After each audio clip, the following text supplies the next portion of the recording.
Banged up, unveiled, an English phrase explored.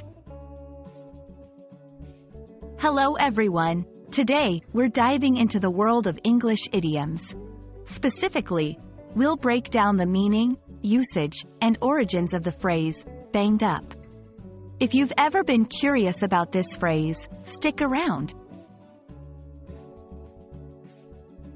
Banged up is a phrase often used in the English language. At its core, banged up means to be injured or damaged. When referring to a person, it suggests that they have been hurt, either physically or emotionally. For objects, it means they've seen some wear and tear.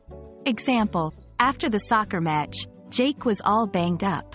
That old car has been banged up from years on the road.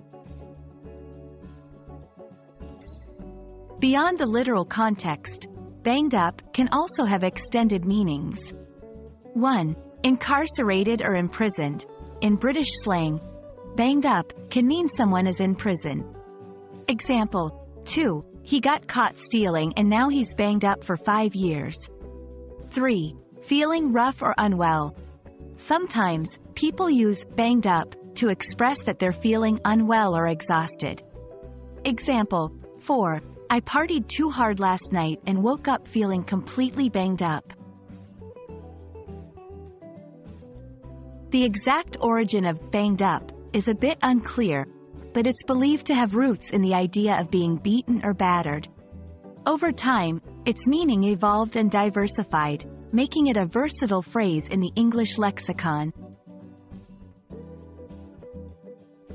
1. Context is key. Always pay attention to the context in which banged up is used. This will help determine if it's about injury, imprisonment, or feeling unwell. 2. Avoid overuse. Like all idioms, it's best to use banged up appropriately and not to overdo it. Too many idioms can confuse your audience. 3. Pair with descriptions.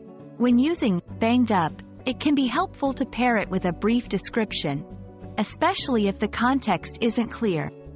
Example, 4. The bookshelf, all banged up with chipped paint and wobbly legs, still stood strong. And there you have it. The phrase, banged up, is a fascinating glimpse into the colorful world of English idioms. We hope this deep dive has given you a clear understanding of its meaning and usage. Remember, language is an ever-evolving tool, and by exploring phrases like these, you're sharpening your skills. Until next time, happy learning!